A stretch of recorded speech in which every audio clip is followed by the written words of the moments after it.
기방의 휘황한 등불 아래 꼿꼿한 풍채의 이진사가 거나하게 취해 있었다.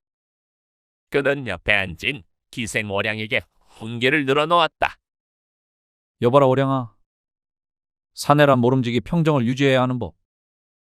너희 같은 것들이 아무리 앞에서 아양을 떨어도 나는 흔들림이 없다. 나으리, 평정이라 하심은 마음이 움직이지 않으신다는 뜻이옵니까? 그렇다. 군자는 마음이 태산과 같아야 하느니 내가 아무리 고운 비단 치마를 두르고 춤을 춘들 내 마음은 요지부동이다. 어머나 대단하셔라. 그럼 나으리께서는 이 밤에 소녀의 무엇을 보고자 하십니까? 나는 너의 가무가 아니라 너의 지성을 보고자 합니다. 지성이라 하시면 비록 천한 기생의 몸이나 혹여 시를 한 수 지을 줄 아는가 싶어서지. 소첩은 시는 잘 모르오나 나리의 평정을 시험할 줄은 아옵니다. 뭐라? 내가 어찌 감히 나의 평정을 시험한단 말이냐? 방금 소첩의 고쟁이 고름이 풀어진 듯하여 잠시 다리를 뭐시? 다리를? 고름을 다시 메어야 해서요. 이걸 어쩌나 혼자서는 힘든데. 얼마나 고름이 풀렸는지 내가 직접 봐야겠다. 어머, 나으리. 태산 같으시던 평정은 어디 가시고 어찌하여 나리의 번데기는 이리저리 요동을 치옵니까? 뭐라? 태산이 아니라 조그만 동산이 부르르 떠는 듯하옵니다. 볕 좋은 날 고을 사또가 마루에 앉아 하품을 했다. 그때 늙은 농부와 젊은 농부가 동원으로 끌려왔다. 사또! 이놈들이 송아지 한 마리를 두고 제 것이라 싸우고 있사옵니다. 사또, 저놈의 암소가 송아지를 낳은 것은 맞으나 그 씨는 제 황소가 넣었습니다. 무슨 헛소리요? 내 암소가 품어 나왔으니 당연히 내 것이지. 이놈아, 밥만 있다고 곡식이 절로 나더냐? 씨를 뿌려야 나는 법이다. 고로 씨를 제공한 내 것이다. 늙은이 망령이 드셨소. 남의 밭에 함부로 씨를 뿌린 놈이 도둑놈이지 밭주인이 도둑놈이오. 시끄럽다. 이방, 예, 사또! 저 늙은 농부의 말도 일리가 있고 젊은 농부의 말도 일리가 있다. 그럼 어찌 판결을? 자네 말대로 씨가 중요하지. 그렇지요. 사또께서 현명하십니다. 허나 자네 황소가 저 젊은 농부의 암소에게 짝을 맞출 때 암소가 음미하고 울었는가? 예, 그야 소들끼리. 동의 없이 남의 밭에 씨를 뿌렸으니 그건 범죄니라. 사또. 허나 씨를 뿌린 공이 있으니 벌을 줄 수는 없지. 이리 하자. 젊은 농부는 송아지를 갖고 늙은 농부는 오늘 밤 젊은 농부 집에 가서 씨를 한번 뿌릴 기회를 주도록 하라. 사또, 그게 무슨 말씀이십니까? 사또. 왜 싫으냐? 아닙니다, 사또. 송아지는 암소를 가진 저 젊은 놈 것이 100번 맞습니다. 제가 망령이 들었습니다. 호랍이 만덕이는 과부 옹심이와 살림을 합쳤다. 그런데 게을은 옹심이에게 질려버렸다. 그래서 옹심을 쫓아내기로 마음먹었는데 나 당신하고 못 살겠어. 당신같이 게으른 여자랑 사느니 혼자 사는 게 낫겠어. 왜 그래요? 제가 잘 할게요. 용서해 주세요. 됐고 짐 싸서 나가. 꼴도 보기 싫으니까. 내 참 더러워서 간다가. 지는 뭐 별 볼 일 있는 줄 아나? 돈 좀 번다고 더럽게 큰 소리네. 밤일도 더럽게 못하면서. 뭐라고? 해보자는 거요? 됐다고 이 치사한 인간아. 그렇게 옹심이를 쫓아낸 만덕이는 외로워지는데 거참 그것도 여자라고 떠나니까 허전하구만. 어디 착실한 여인네 없나? 그렇게 만덕이는 여인을 찾아 길을 거니는데 어느 밖길을 지나가는데 마을 과부 춘자가 다소곳이 앉아 일을 하고 있는 게 아닌가. 그녀의 이마엔 땀이 송골송골 맺혀 있었고 그 모습이 마침 이슬과 같이 느껴졌다. 아이고, 저 여자가 저렇게 예뻤나? 부지런하게 일하는 모습이 아주 그냥 선녀 같네. 만덕이는 춘자와 살림을 합쳐야겠다고 생각했다. 이복의 춘자댁. 나 그쪽 일하는 모습에 한눈에 반해버렸네. 이에 놀란 춘자는 만덕이를 바라보고 아무 말도 없었는데 당황했을 거라 생각하네. 내가 부지런히 일하는 여자와 사는 게 꿈이라네. 나와 함께 하시겠나? 이 말을 듣고도 춘자는 아무 말도 없었다. 아니, 무슨 말이라도 해보시게. 나는 진심이라니까. 그러자 잠시 정적이 흐른 뒤 춘자가 말하기를 저기요. 저 지금 똥 싸는 중이거든요. 다 싼 다음에 대화하시죠. 어느 마을 선비 육복날의 집에 머슴 덕새가 있었는데 자주 꾀를 부리고 일을 열심히 하지 않았다. 하루는 복날이 덕새를 불러 세우는데 덕새 이 녀석아, 내 주인어른, 내 녀석 요즘 왜 그렇게 게으름 피우는 것이냐? 아, 그것이 아닙니다. 요즘 날도 덥고 먹는 것도 부실해서 기운이 없어서. 핑계대지 말고 밥값 써야지 이 녀석아. 예, 알겠습니다. 꾸지람을 들은 덕새는 혼자 중얼거리는데 구야, 주인, 양반은 방 안에서 편하게 앉아 글만 읽으니. 뙤약볕에 나가 일하는 힘든 내 처지를 알기나 하겠소. 지쳐서 조금만 쉬어도 게으름 피운다고 야단을 치니 너무하시네. 이 말을 들은 복날은 덕새에게 말하기를 내 생각에 나는 편안히 놀고 너만 힘든다고 여기는 것 같은데. 그렇다면 너와 내가 하는 일을 바꿔보자꾸나.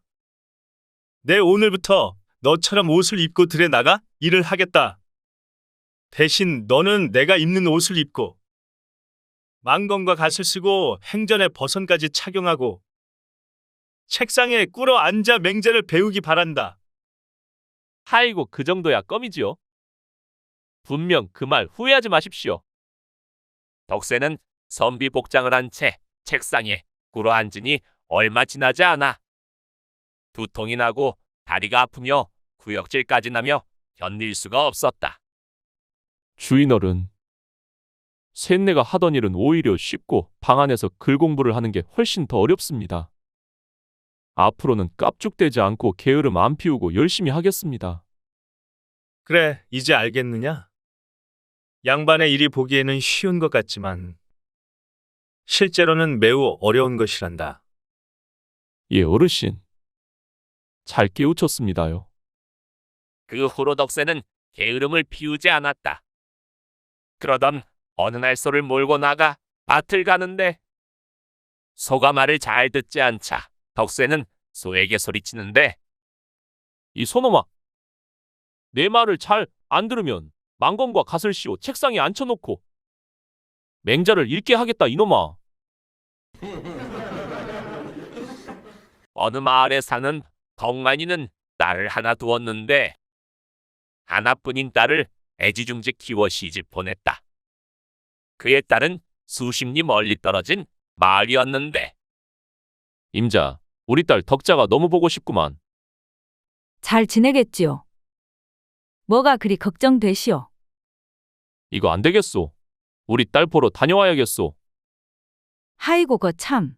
이 양반이 아직도 딸아이가 애인 줄 알고. 거 다녀온 지 얼마나 됐다고 또 간다고.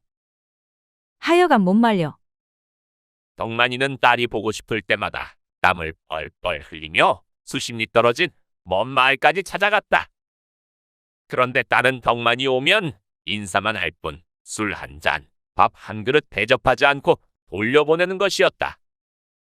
내가 지를 어떻게 길렀는데? 그 먼 길을 걸어서 간 아비한테 밥 한 그릇 대접하지 않는단 말인가? 그렇게 무심한 딸것이 어디 있단 말인가? 혹여나 내가 죽었다 해도 애통해하기는 하겠나. 그렇게 덕만은 아내와 짜고 자신의 부고를 사람을 시켜 딸에게 보내는데 딸은 즉시 달려와 울며 통곡하는데 이게 무슨 일이란 말입니까? 엊그제 저희 집에 오셨을 때 살밥과 고깃국으로 식사를 대접하고 맛있는 술과 안주도 장만에 올렸었는데 그때 아버지가 맛있게 잡수시고 좋아하셨는데 며칠 사이에 이렇게 돌아가시다니요. 이렇게 거짓말하며 통곡하는데 거짓말은 커져갔다. 그날 아버지께서 골짜기 목화밭과 들판에 눈을 제게 주신다고 약속까지 하셨는데 그대로 세상을 떠나시니 그 전답들을 어디에다 호소하여 받으라고 돌아가셨는지. 딸은 이렇게 울면서 말하며 집안 사람들이 듣고 살아생전 부친의 말씀을 처리해 주어야 한다는 연극이었다. 이 말을 듣고 있던 덕만은 기가 차 달려나오는데 이 염치 없는 가스나야.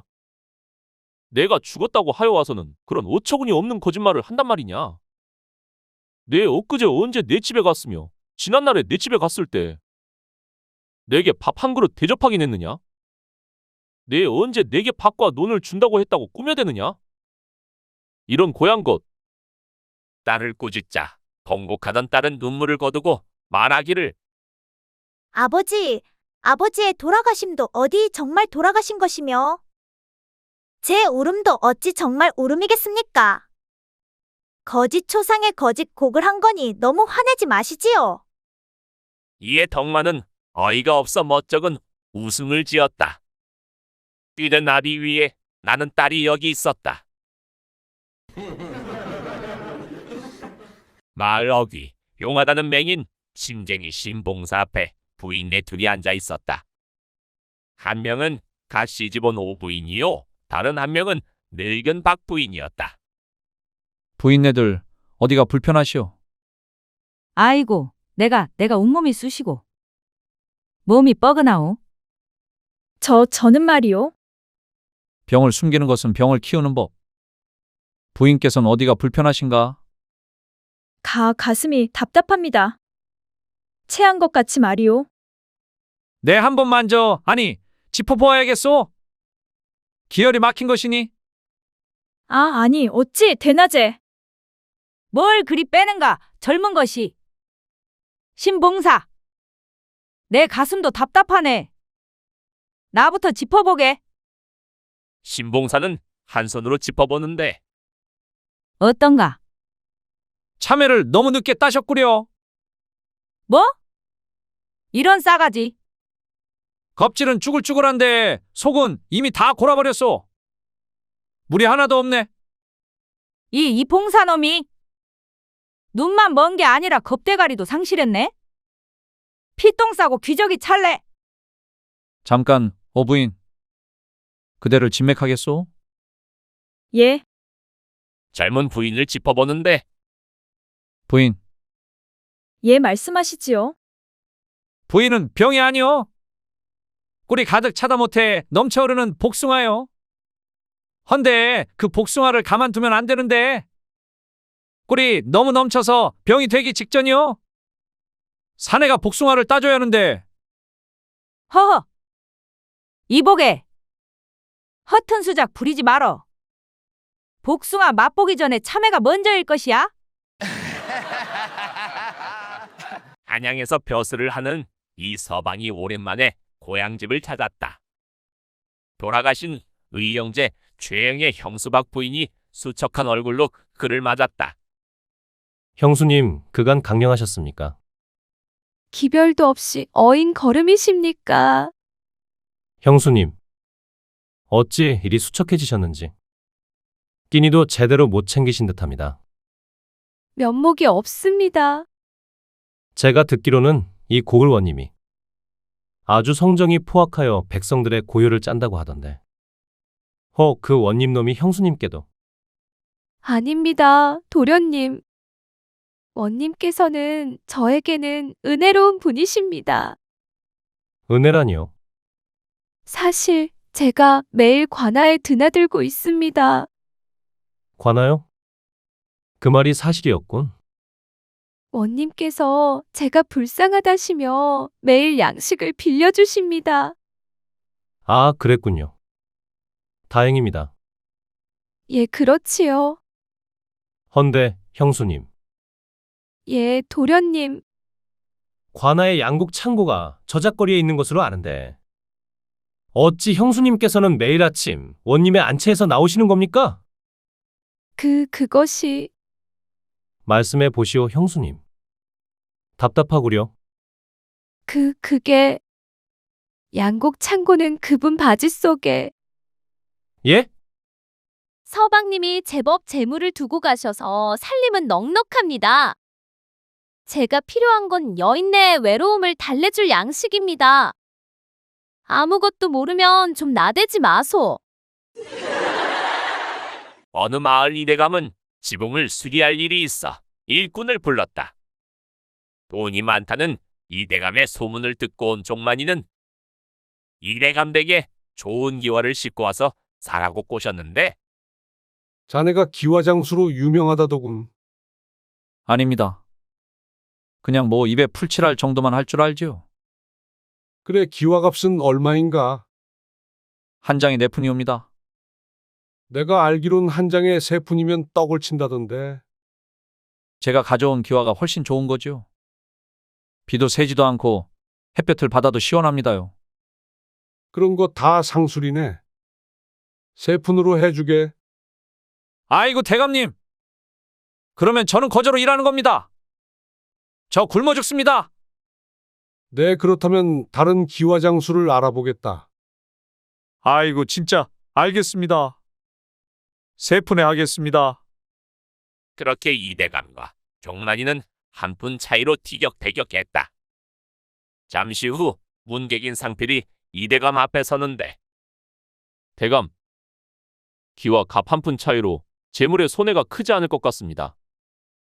이렇게 사소한 문제로 대감께서 기와장수와 오래 다투시면 체면에 손상이 가실까 염려되옵니다.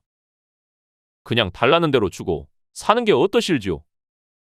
이에 이대감은 말하기를 자네는 하나만 알고 둘은 모르는구만. 내가 어찌 한 푼을 아끼려 이러겠는가. 내가 만약 3푼 값은 기와를 4푼에 사게 되면 저 기와장수는 다른 데 가서 내가 4푼에 샀으니 역시 4푼에 사라고 할 테니 4푼이 5푼 되고 5푼이 6푼 되는 건 일도 아니네. 그 폐해가 막대해진단 말이네. 역시 대감님이십니다. 이 말은 들은 문객은 크게 감탄했다. 그날 밤 나리, 이제 값을 치르시고 쇳내를 품어주시지요. 그래, 20냥이면 됐지?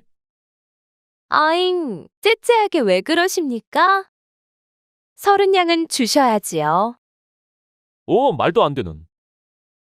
내가 만약 30냥을 주고 값을 치르면 다른 사내들도 그만큼 값을 치르게 될 터이니 절대 그럴 순 없다.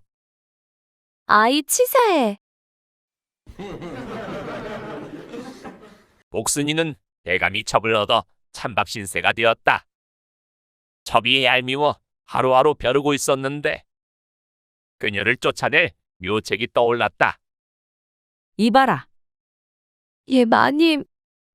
대감께서 내 침소에 얼마나 들리느냐? 솔직하게 말해라. 눈, 코, 입 위치 바뀌기 전에. 아, 사흘에 한 번은 꼭 들리십니다. 사흘? 이런 엠뱅. 나는 넉 달에 한 번 들릴까 말까인데. 저 여우 같은 게. 나는 이틀에 한 번 들린다. 정말이십니까? 아직도 대감께서 마님을 아끼시나 봅니다. 내게 방법을 하나 알려주랴? 아, 어찌 저에게. 내가 천하긴 하나 대감께서 선택한 여인인데 너도 사랑받아야지. 아, 감사합니다, 마님. 우리 대감은 거사 전에 말이다. 회초리 맞는 걸 좋아한다. 그래서 떡갈나무 회초리로 사정없이 후드럭 가면 대감이 아주 좋아 까무라칠 게야. 물론 말도 없이 갑자기 해야 해. 아, 그렇습니까? 정말 감사합니다.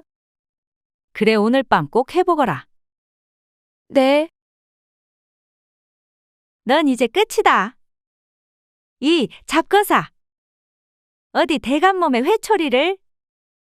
그리고 그날 밤 아이고 못 찾겠다 꾀꼬리. 숭구리 당당 숭당당. 도리도리 뱅뱅. 들어오시지요. 그래 오늘이 그날이랬지. 여우 같은 지집에 넌 끝이다. 아이고 우리 예쁜이 보고 싶어 혼났네. 자 이제 시작해볼까나. 잠깐만 기다리시지요, 대감. 왜 그러느냐.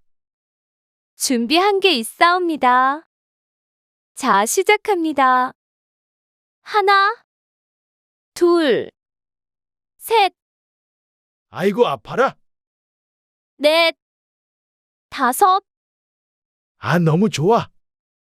아픈데 너무 좋아. 계속해주거라. 너무 좋다. 아니 이게 뭐야? 이 영감이 이상한 취향이 있었네. 맞는 걸 좋아하네. 아이고. 뱃사공 최가가 넋이 나간 채 강가에 앉아 있었다. 그때 물 한 개 속에서 신령이 나타났다. 배사공아, 어찌 이리 애통하게 우는고? 아이고, 신령님. 제가 그만 상아떼를 물에 빠뜨렸습니다. 쯧쯧. 가여운 것. 기다려보거라.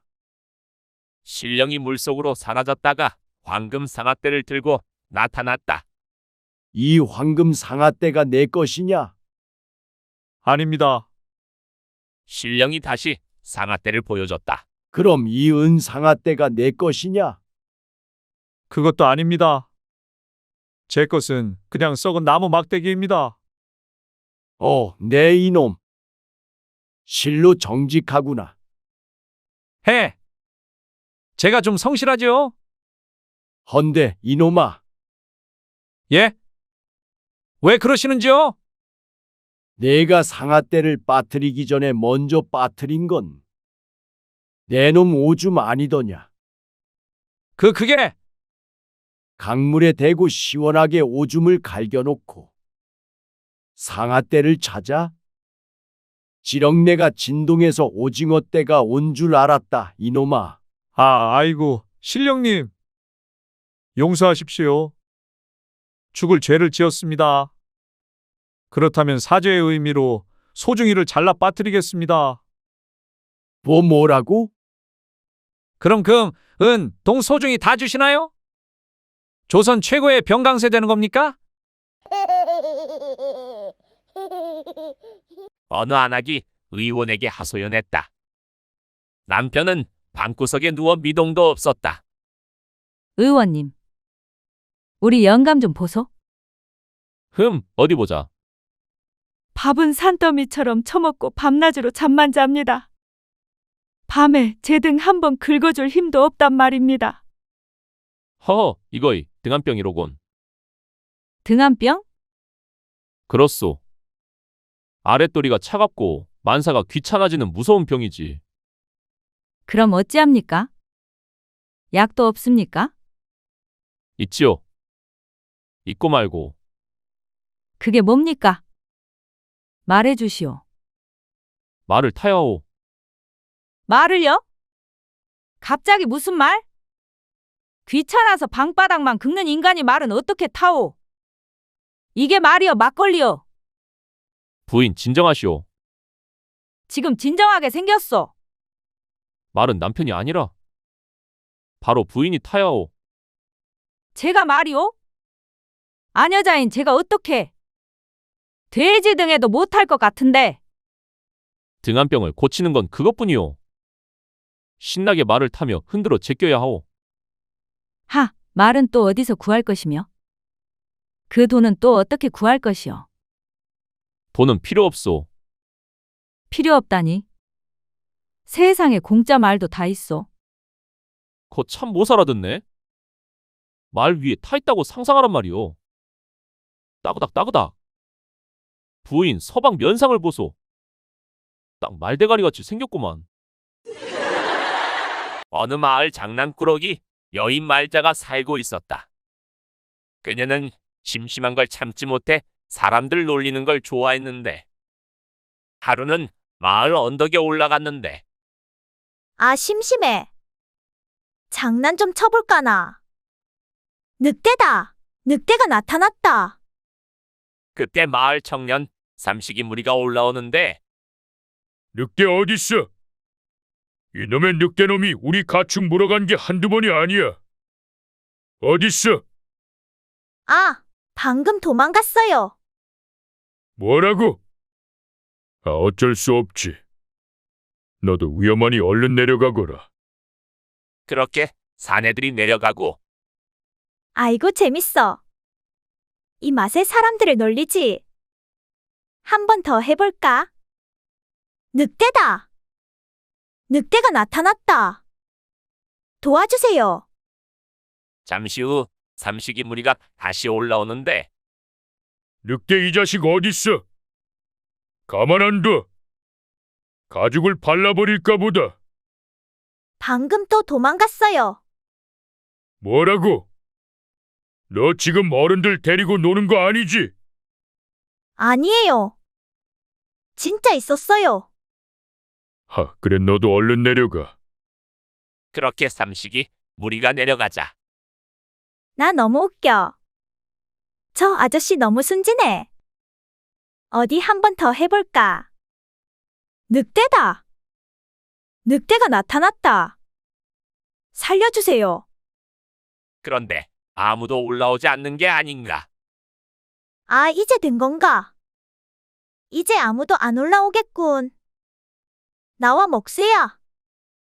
아이고, 꼭 이렇게까지 해야 돼? 응, 그래야 돼. 요즘 물레방아의 포졸들이 순찰 돈단 말이야. 자, 빨리 나 즐겁게 해줘. 알았어, 자기야. 기다려봐. 아주 지지고 볶고 해줄 테니까. 그렇게 둘은 알콩달콩 즐거운 시간을 보냈다고 한다. 어느 마을 박대감은 첩을 들였는데 그 첩이 매우 총명하고 예뻤다. 그런 그는 첩을 예뻐하며 아꼈는데 그의 집에는 한 문객이 드나들었고 대학을 좋아해 박대감과 친근하게 지내며 우스갯소리를 하며 사이좋게 지냈다. 어느 볕이 좋은 날 박대감 첩과 담소를 나누고 있었는데 문객이 대감에게 쪽지를 건네는 게 아닌가. 쪽지에는 일시민복이 적혀 있었다.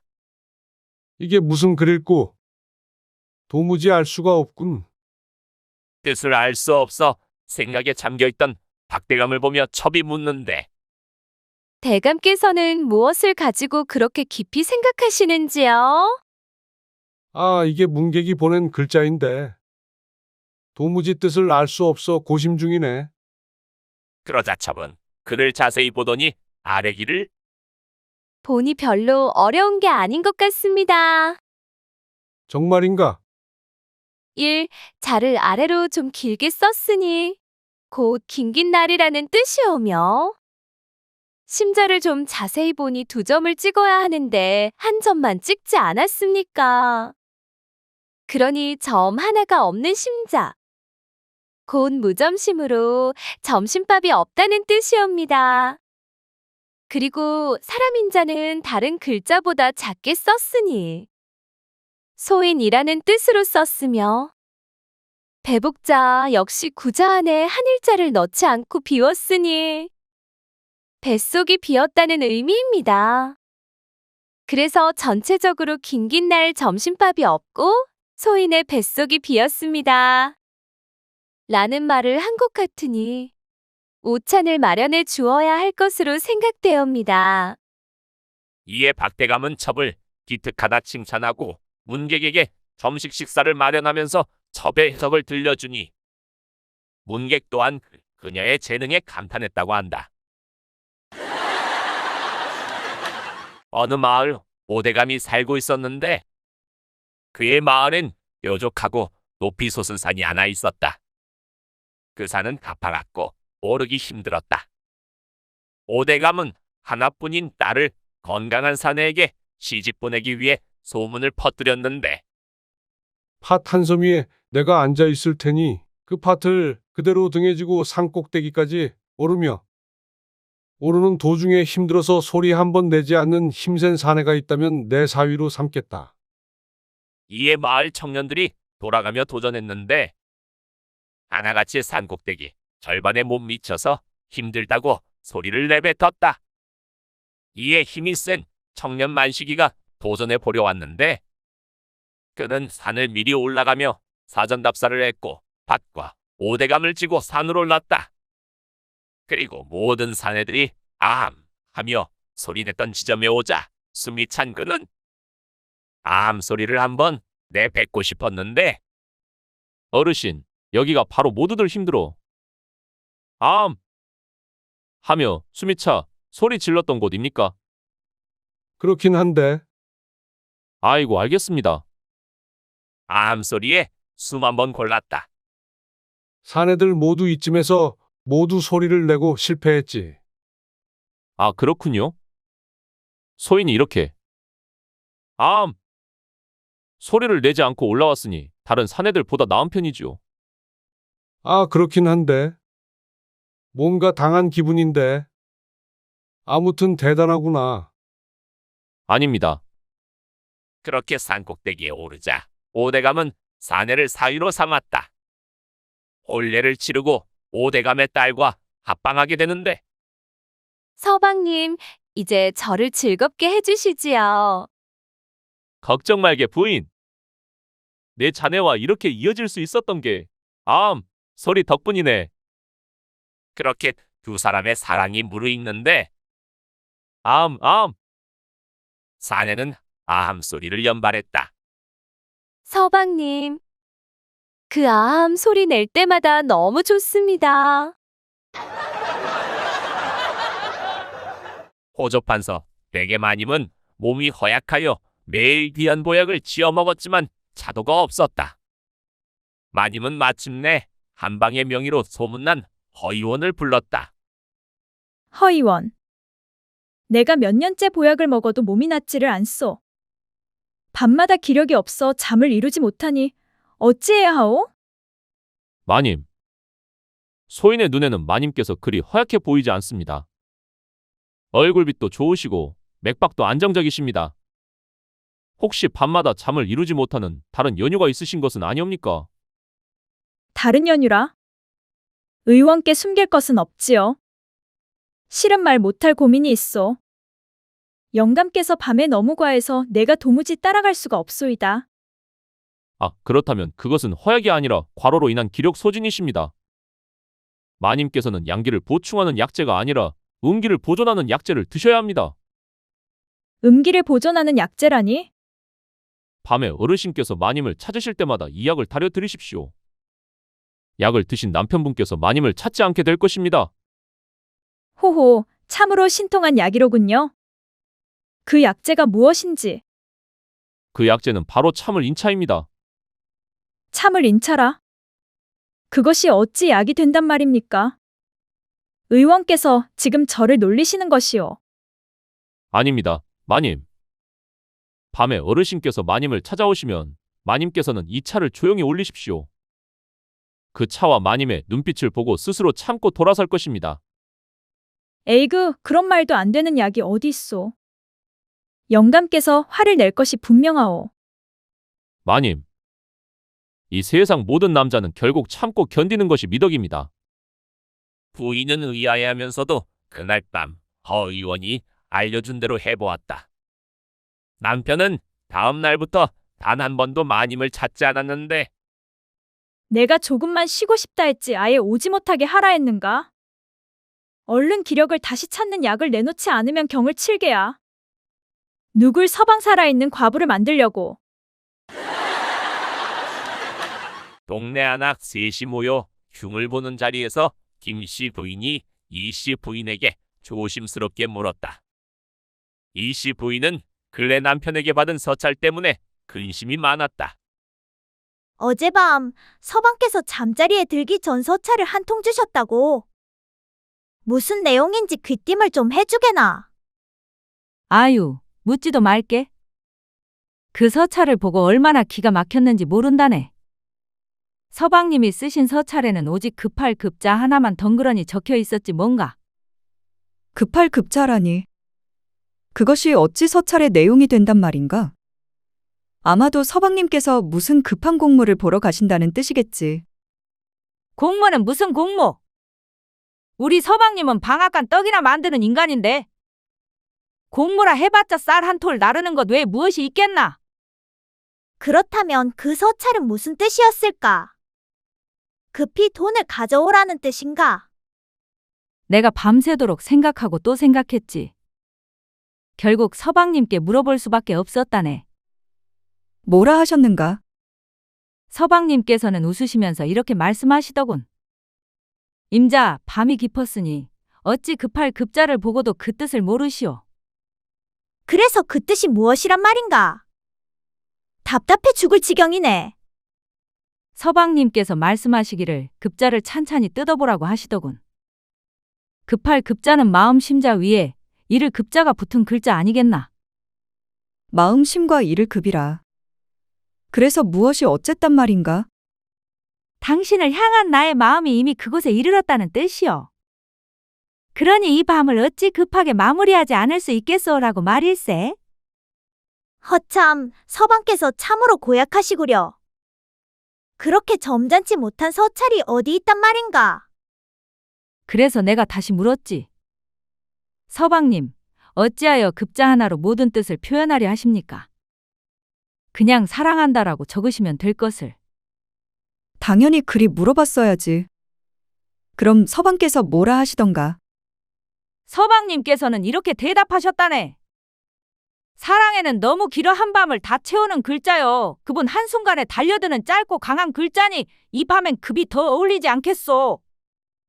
그래서 내가 말했지. 나는 급한 거보다 긴긴 밤이 좋다고 말이네. 안양사는 선비 조봉팔은 가난하게 자랐다. 그러다 달래라는 아름답고 재능이 많은 여인을 만나 집안 살림이 넉넉해졌다.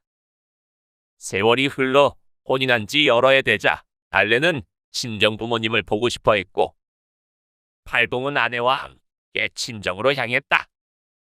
날이 저물어 한 주점에서 밤을 보내는데 요란한 소리가 나더니 한 건장한 사내가 팔봉의 방으로 쳐들어왔다.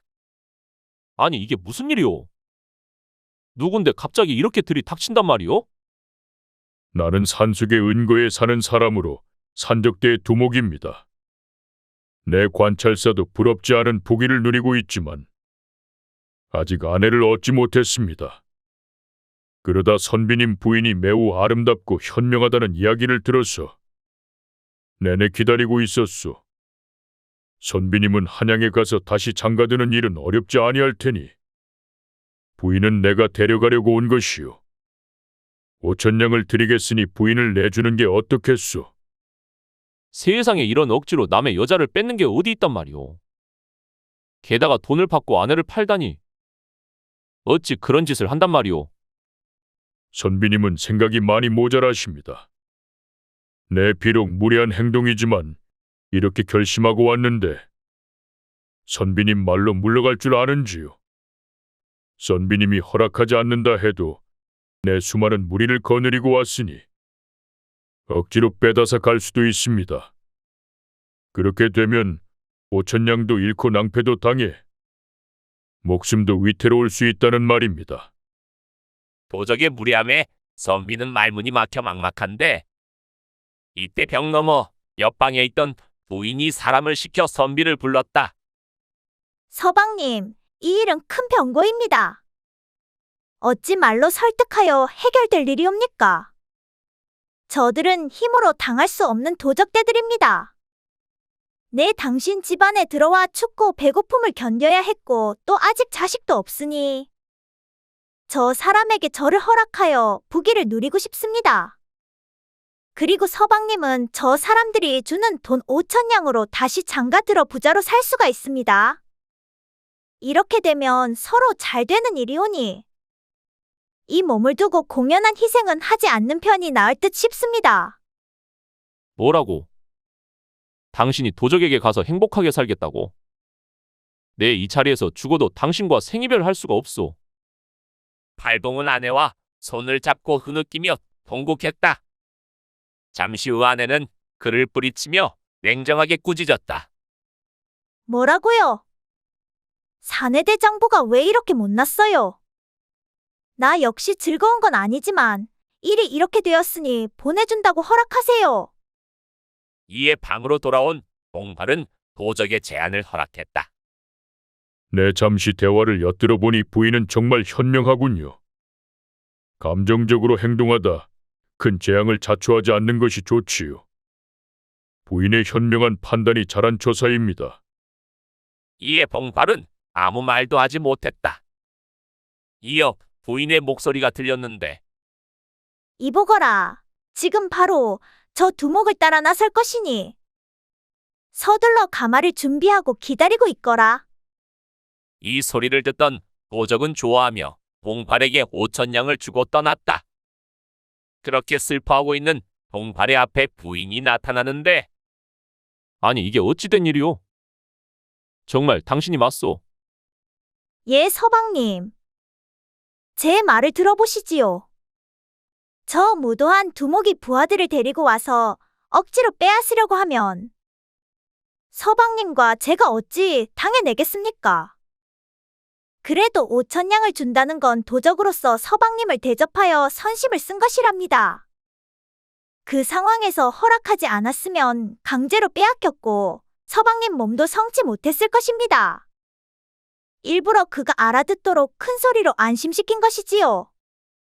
그리고 예쁘장한 몸종을 타일러서 잘 치장시켜 저 대신 태워보낸 것입니다. 두목은 여종을 저로 알고 기뻐할 것이고 여종 또한 남의 종노릇만 하다가 부귀를 누리며 호강할 수 있어서 좋고 서방님 역시 저를 잃지 않았어 좋으며 우리는 5,000냥도 생기지 않았습니까? 이보다 더 좋은 결과가 있습니까? 정말 당신의 지혜를 내가 따라갈 수가 없구려.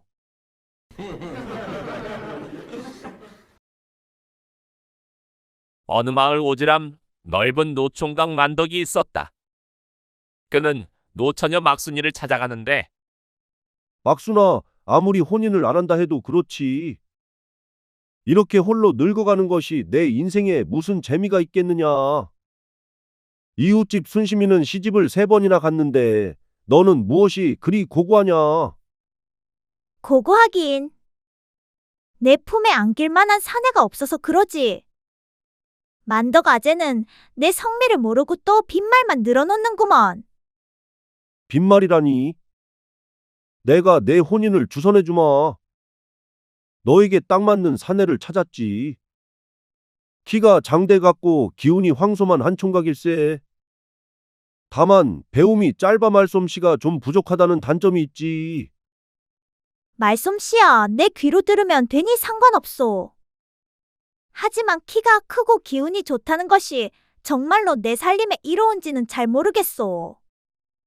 혹시 그 총각이 밤에도 힘을 잘 쓰는 총각인지 그것을 알려주구려. 에이그, 어찌 그런 상스러운 것을 먼저 묻느냐. 그거야 뭐 하루 이틀 살아보면 알게 되겠지. 일단 살림을 차리고 봐야 하는 법 아니냐. 아재요, 그 말은 틀렸소. 낮에 쓰는 힘은 곡식을 나를 때나 필요하지요. 밤에 쓰는 힘이야말로 평생의 행복을 좌우하는 중요한 재산이요. 밤에 약한 사내와 혼인하는 것은 젓갈통에 소금 대신 설탕을 넣는 것과 같지요. 그거 참 말하는 거 보소. 그러니 내가 원하는 사내를 알려주지. 나는 키가 크거나 돈이 많은 사내는 필요 없소. 오직 하나, 내게 3가지 보물을 바칠 수 있는 사내를 원하오. 3가지 보물이라니. 이 강경에서 금은보화를 바칠 만한 총각이 있겠나. 아니요. 첫째 보물은 끈기이고 둘째 보물은 뚝심이요. 셋째 보물은 능구렁이 같은 간사함이요. 이 3가지를 갖춘 사내라면 당장이라도 혼인하겠소. 끈기와 뚝심, 간사함이라. 그것이 무슨 보물이 된단 말이냐. 도무지 이해할 수가 없구나. 아재요. 세 가지 보물은 바로 끈기 있게 오래 버티고 뚝심 있게 한 곳만 파고 간사하게 깊이 숨어 들어오는 것을 의미하지요. 그것 말고 이 여인의 밤을 채울 보물이 어디 있겠소? 사또 이 부사가 고을 백성들에게 지혜를 시험하는 문제를 내렸다. 매일같이 수많은 사람들이 사또에게 답을 구하러 왔다. 내 지금부터 너희에게 풀기 어려운 수수께끼를 내릴 것이니 정답을 맞히는 자에게 큰 상을 내릴 것이다. 사또나리, 감히 천한 백성이나마 그 수수께끼를 듣고 싶사옵니다. 좋다. 이것은 쓸수록 길어지고 많이 만질수록 단단해지며 젖은 기운을 품고 있는 것이니라.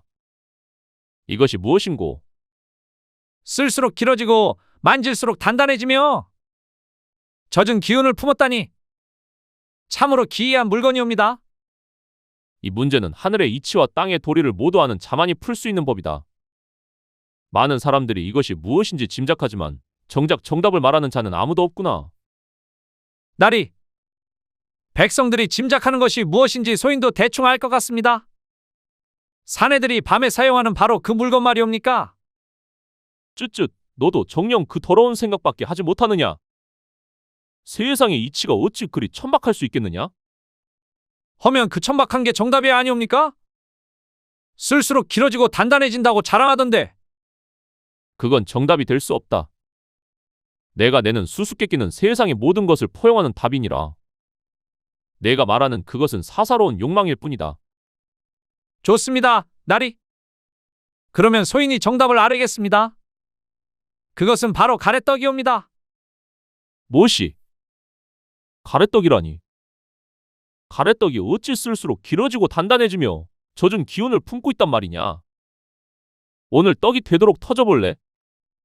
가래떡은 쓸수록 곧 썰어낼수록 그 길이가 늘어나고 손으로 만질수록 식어 단단해지며 시루에서 쪄낼 때 젖은 김을 가득 품지 않사옵니까? 맞지요? 상금 봉투 열렸네? 어느 마을 박대감은 장기를 잘 두어 감히 적수가 없었다. 내기로 장기를 두어 얻은 재물 또한 적지 않았으며 그 누구와 장기를 두어도 이긴다는 자신감을 가지고 있었다. 그러던 어느 날 지방에서 올라온 한 젊은 사내가 인사를 올리는데 소생은 장기를 잘 두어 시골에서 유명한 사내이옵니다. 내 한양에 올라와 풍문으로 들으니 대감님께서 장기 수가 매우 높다 하니 이참에 소생과 한판 두시는 것을 허락하겠습니까? 젊은이 좋구려. 그런데 장기는 재물을 걸고 두는 내기 장기라야 재밌지 않겠는가? 네, 대감. 소생도 그렇게 생각하옵니다. 하오나 제가 시골에서 올라온 터이라 재물이 없으니 소생이 가지고 온 말과 종을 걸고 해도 되겠습니까? 대감이 지면 거기에 합당한 재물을 저에게 주면 어떠할지요? 아주 좋은 생각이네. 그렇게 두 사람은 장기를 두기 시작하는데 그 결과 세 판을 겨뤄 한 판은 선비가 이기고 두 판은 박대감이 이기게 된다. 이에 선비는 크게 절을 하고서는 대감의 높은 수에는 당해낼 사람이 없을 것 같습니다. 그렇게 말을 건네며 종과 말을 두고 떠났다. 박대감은 말을 보니 매우 건강하여 마음에 들었고 말을 몰고 온 종에게도 특별히 잘해주라고 일렀다.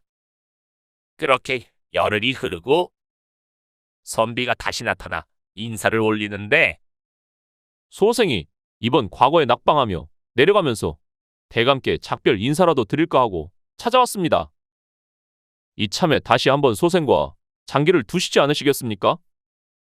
내기 장기를 두어 대감이 지면 소생의 말과 종을 돌려주시고 소생이 지면 시골에 있는 전담 문서를 바치겠습니다. 그거야 나야 좋지. 어디 한번 겨뤄보게. 그렇게 장기를 두게 되었고 박대감은 세 판을 내리 선비에게 지고 만다. 참으로 모를 일일세.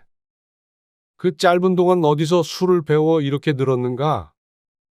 그거 참 신통하구만. 대감 그게 아니옵니다. 소생의 장기 수준은 8도에서 최고 수준입니다. 처음부터 대감의 실력으로는 제 차포를 떼야 소생에게 미칠 정도입니다.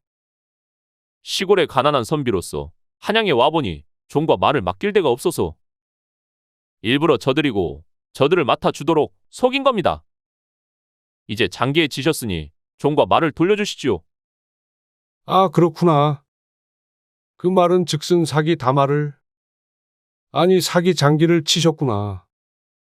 그래 돌려는 준다만 구라치다 걸리면 손모가지 날아가는 거 아직 못 배웠지? 여봐라. 이자에게 곤장 10대 내리고 말과 종을 돌려주거라.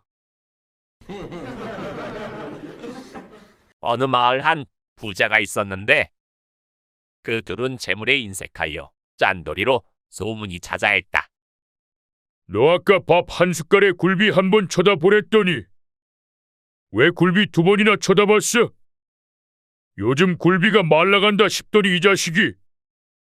아버지야말로 아버지 밥그릇만 꾹꾹 눌러 담는 거 봤어요. 그러는 거 아닙니다. 아, 눈치챘냐? 거참 쑥스럽구만.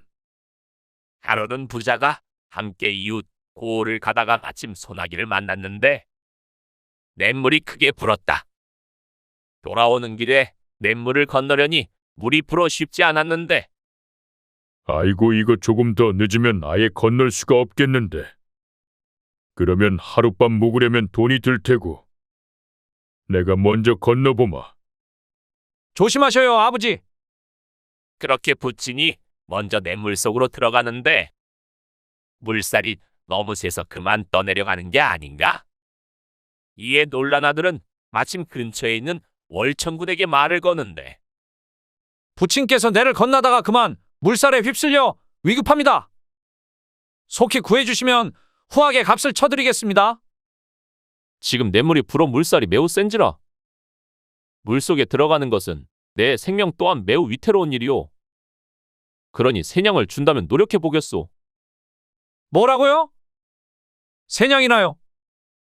당신은 헤엄을 잘 치는 사람인데 잠시 들어가 구하는 걸 가지고 그렇게 많이 달라고 합니까? 한양 드릴 테니 부친 좀 구해주시오. 아들은 한양에 사내는 위험하니 세냥을 달라며 옥신각신하고 있었다. 이 모습을 본 부친은 떠내려가는 도중 말하는데 아들아, 세냥이라고. 그건 너무 비싸니 절대 응하면 안 된다. 네, 아버지 걱정 마십시오. 제가 누구 아들입니까? 그러다 물살에 부치는 멀리 떠내려가 찾지 못했고 그에 비해 그 자식이란 욕을 듣게 됐다고 한다. 평소 흥부의 허약함을 조롱하던 놀부가 어느 날 심한 관절 통증을 얻어 끙끙 앓았다. 아이고. 내 다리야. 저 망할 흥부는 제비 다리 고치고 부자 됐는데 나는 멀쩡한 다리가 이리 쑤시니 기가 막히는구나. 영감, 그 다리가 그리 쑤신다니 나도 안쓰럽소. 그래도 중요한 다리는 안 아파서 다행인데. 통 쓰질 않으니. 내 다리는 천금이 오가는 큰 사업을 하다가 생긴 고귀한 통증이니라. 고귀한 통증이든 천한 통증이든. 지금 영감은 밤마다 고통스러워 잠을 못 이루지 않소. 나도 밤마다 영감의 앓는 소리 때문에 잠을 설친다오. 놀부는 다리를 붙잡고 괴로워하며 문득 흥부에게 왔던 제비를 생각했다. 임자, 마당에 혹시 다리 부러진 제비가 없는지 찾아보게. 나도 그 박씨를 얻어야겠네. 아이고 영감. 제비가 날아오기 전에 당장 이 동네 고약장수를 불러야 할 것 같소. 아무래도 이 통증은 겉으로 드러낼 수 없는 영감의 관절에서 시작된 것이니. 고약장수가 와서 놀부의 아픈 다리를 살펴보고 고개를 저었다. 나리, 이것은 관절 통증이 아니라 기가 꽉 막힌 병이옵니다.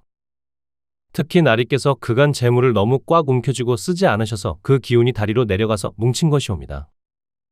이 병은 재물을 풀어야만 나을 수 있사옵니다. 무엇이? 재물을 쓴다고 병이 낫는다니. 그게 무슨 막말이냐? 한 푼에 귓방맹이 한 대씩 맞아볼래?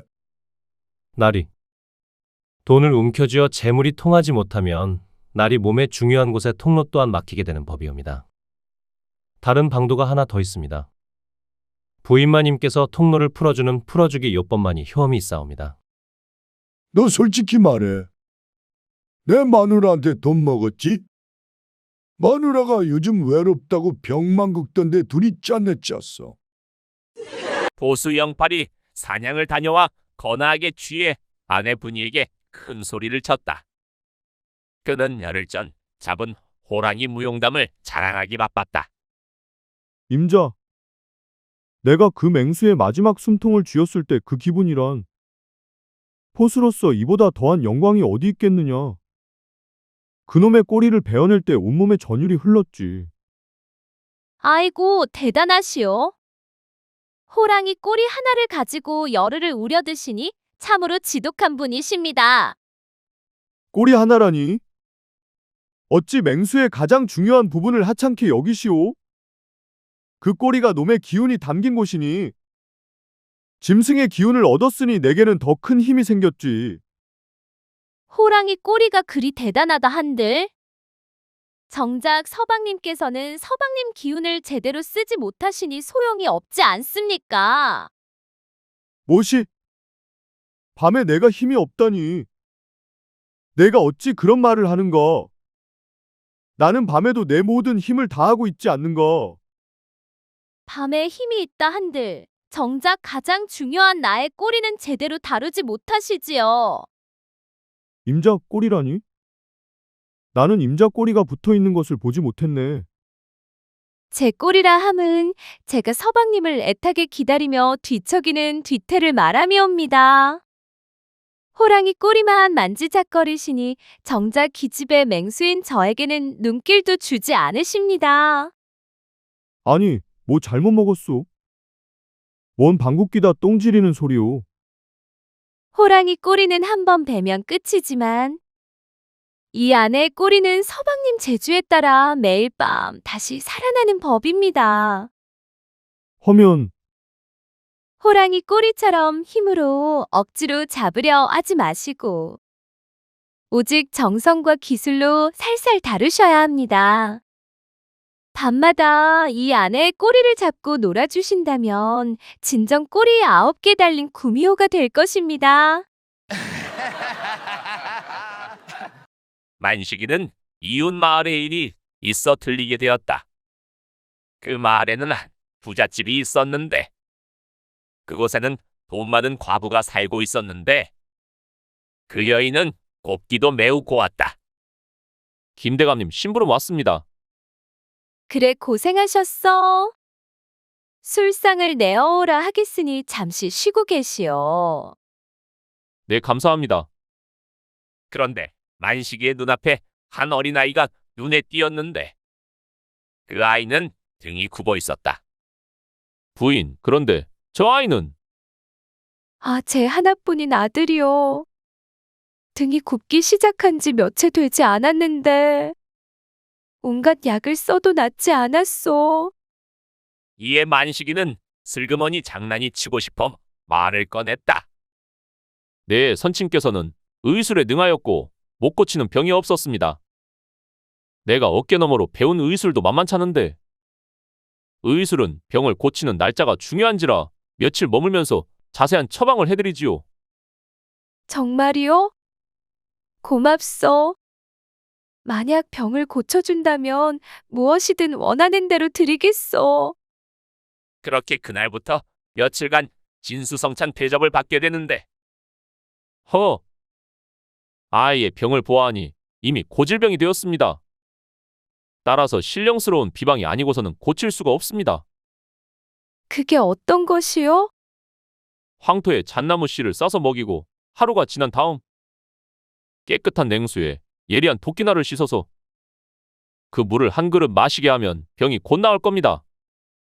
수많은 의원들에게서 처방을 받아봤는데 이런 개똥 같은 소리는 처음이요. 어떤 연유로 그렇게 내린 것인지 알려주시겠소? 잣나무를 보면 항상 곱게 자라지 않습니까? 그래서 지금 씨를 흙으로 싸서 뱃속에 삼키게 되면 곧 그 나무가 자라서 아이의 구분 등을 바르게 할 것은 당연한 이치 아니겠습니까? 그렇다면 도끼 소리는 웬 지렁이 척추 부러지는 소리요? 아, 그것은 잣나무가 자라는 동안 격가지가 나게 됩니다. 그래서 도끼로 그 가지를 잘라줘야 잣나무가 곱게 자라기 때문입니다. 아, 그렇군요. 꼭 그렇게 해보겠습니다. 하이고, 이 얼빵한 여자야. 그게 말이 되겠냐? 며칠 잘 얻어먹고 간다. 부인은 어이가 없었지만 만식이의 말을 믿어보기로 했다. 그렇게 다음날 만식이는 떠났고 1년이 지나 다른 일로 그 집에 오게 되는데 호기심에 집안에 들리는데 그때 부인이 만식이를 알아보고 반갑게 맞이하는데 아이고, 네, 언젠가는 의원께서 이곳을 지나갈 줄 알고 기다렸습니다. 네? 의원이라니. 그게 무슨 소리요? 우리 하나뿐인 아들이 등이 아주 곳곳하게 폈다오. 내 원하는 거 다 드리겠소. 재물이든 뭐든 말만 해보시오. 아, 그렇소? 그렇다면 한번 주나? 네? 시간이 이르니 우선 술 한잔 하시죠. 서방님, 그 후로 만식이는 부인의 집에 눌러 살며 오강하며 살았다고 한다. 쇠장이 돌쇠가 대장간에서 돌아와 방 안에 털썩 주저앉았다. 그의 아내 옥부는 땀 흘린 남편에게 냉수를 건네주었다. 아, 오늘은 정말 힘든 날이었소. 그놈의 망치가 어찌나 무거운지 팔이 떨어져 나갈 지경이요. 오늘따라 유난히도 기력이 없으시구려? 무엇이 그리 힘들었어? 새로 만든 낫을 다듬는데 망치 자루가 너무 길어서 힘을 제대로 쓸 수가 없었소. 길어서 힘들었다니. 짧게 줄여서 쓰면 될 것을. 그 긴 것을 억지로 휘두르려니 힘만 빠지지요. 짧게 만들자니 또 너무 짧아져서 쇳덩이를 두드리는 맛이 영 살지 않는구려. 힘을 주어 내리칠 때 딱 그만큼의 무게와 길이감이 있어야 하는데 아니, 남의 물건을 만질 때는 자고로 손에 익을 만큼 적당한 것이 최고인 것을. 길고 크다고 좋은 줄만 알면 큰 오산이요. 망치도 결국엔 커야 제맛이 나는 것을. 작게 만들면 남들 보기에 비웃지 않겠소. 어찌해야 이놈의 망치 자루를 나에게 딱 맞게 만들 수 있을지 밤새 고민해야겠소. 아이고, 밤새 고민할 것이 따로 있지. 어차피 남들 눈에 잘 띄지도 않을 망치 자루를 가지고 뭘 그리 속을 끓이시오. 이리 와서 이 긴 망치 이야기 말고 오늘 밤에는 당신이 가진 것 중에서 제일 긴 것을 가지고 놀아봅시다. 그것이 우리 둘에게는 훨씬 더 쓸모가 있을 것이니 말이요. 아니, 내가 가진 것 중 제일 긴 것이라. 그게 뭘까나? 아잉, 몰라. 어느 마을 봉식이라는 산에는 많이 늙지도 않았는데 어느 날 갑자기 귀가 어두워져서 소리를 듣지 못했다. 그의 집에는 아내 몰래 통하였던 한 여종이 있었는데 여보, 간만에 우리 거사를 한번 치러야겠어. 안 들리오. 아니, 부부끼리 그런 거 하는 게 아니면 누구랑 한다 말이오? 개소리 하지 말고 빨리 올라오시오. 아이고, 피곤하다. 저 엠뱅할 인간이. 귀 안 들리는 거? 이럴 땐 꼭 티를 내. 늦은 밤 아내가 잠든 사이에 슬그머니 일어나 그는 여종의 방으로 향하는데 억분아! 나다, 억분아? 우리 귀염둥이. 아, 저 인간 또 왔네. 이제 당하지 않는다. 마님 와보셔요. 주인 어르신이 절 또 건들려고 왔어요. 마님 빨리 오셔요. 우리 예쁜이. 자, 우리 오랜만에 극락으로 가볼까나. 극락은 개뿔. 매번 지만 좋다가 끝나면서. 이제 이대로 당할 순 없어. 마님 빨리 오셔요. 그때 봉식의 아내가 나타나는데 이 인간이 아주 피똥 싸고 싶어 환장했구만. 오늘 너 죽고 나 죽자. 빨리 나와 이 인간아. 거 참 희한하네. 분명히 깊이 잠든 것을 확인하고 나왔는데 내가 옥분이 방에 들어가기만 하면 귀신같이 알아듣고 온단 말이야. 정말 알 수 없는 일이네. 그런 예민한 부인이 신기해 봉식은 친구에게 이 사실을 글로 전하는데 이복의 친구, 내 아내는 참 신기하다네. 밤중에 분명히 깊이 잠들 걸 알고 슬그머니 나와 여정의 방으로 가는데 글쎄 내 아내는 어떻게 그렇게도 번번이 잘 알고 귀신같이 깨어 달려오는지 알 수가 없네. 참 신기하구려. 이 사실을 이미 전에 들어 알고 있는 친구는 그저 웃음을 지을 뿐이었다. 사또가 밤늦게 이방을 불러 은밀한 상황을 상의했다. 감사처서에 누설 문제로 사또의 얼굴에는 수심이 가득했다. 이방, 지금부터 내가 하는 말은 대외비인이 새어나가지 않도록 입단속을 단단히 하라. 이 고을을 통제하는 중대한 국사가 걸린 문제이다. 사또나리, 지엄하신 분부이시니 목숨을 걸고 입을 봉하게 싸웁니다. 대체 무슨 일이기에 이리 밤중에 소인까지 부르셨나이까? 며칠 전부터 감사 처소 안에서 자꾸만 누수가 생기고 있다. 그것도 가장 은밀하고 중요한 곳에서 말이다. 누수라 하시니 혹시 종이 문서를 보관하는 곳에 빗물이 스미는 것을 말씀이시옵니까?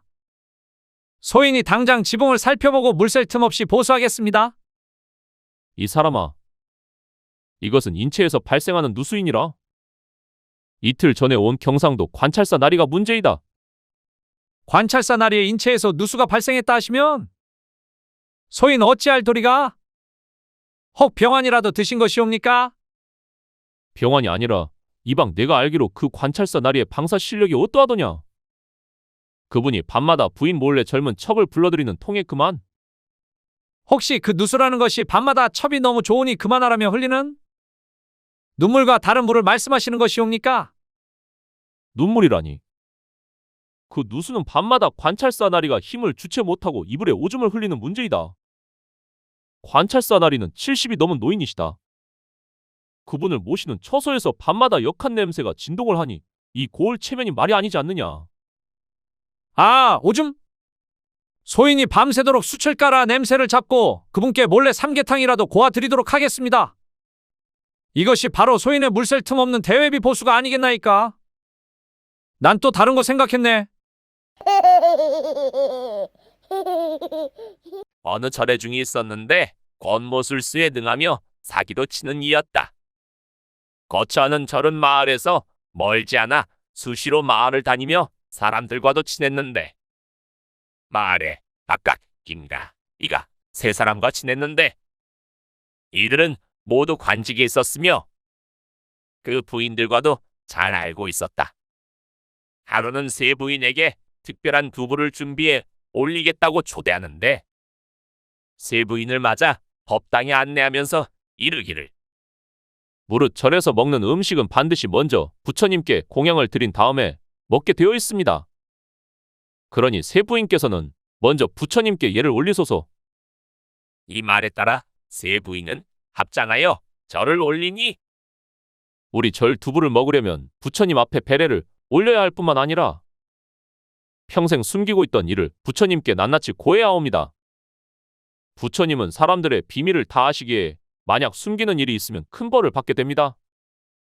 이를 들은 세 부인은 서로 난처한 기색을 드러내는데 이때 불상 근처에서 목소리가 들린다. 세 부인은 들어라. 마음속에 숨기고 있는 일을 다 알고 있으니 숨김없이 내 앞에서 털어놓아야 하느니라. 중은 동자승 하나를 미리 불상 뒤에 숨겨두고 중이 신호를 하면 목소리를 변조해 말하라 시켜놓았었다. 부인들은 정말 부처님이 계시하는 소리로 알고 크게 놀라. 어쩔 줄 몰라 하며 눈치보다 털어놓는데 먼저 아까의 부인이 이야기한다. 저는 시집 오기 전 처녀로 있을 때 끓어오르는 추능을 억제하지 못하고 옆집 총각과 매일 집 뒤편에 숲속으로 들어가 서로 즐겼습니다. 이렇게 오랫동안 지내니 모친이 알고서 이 일을 숨긴 채 빨리 혼인시킨 겁니다. 그래 알겠다. 내 이미 다 알고 있으니라.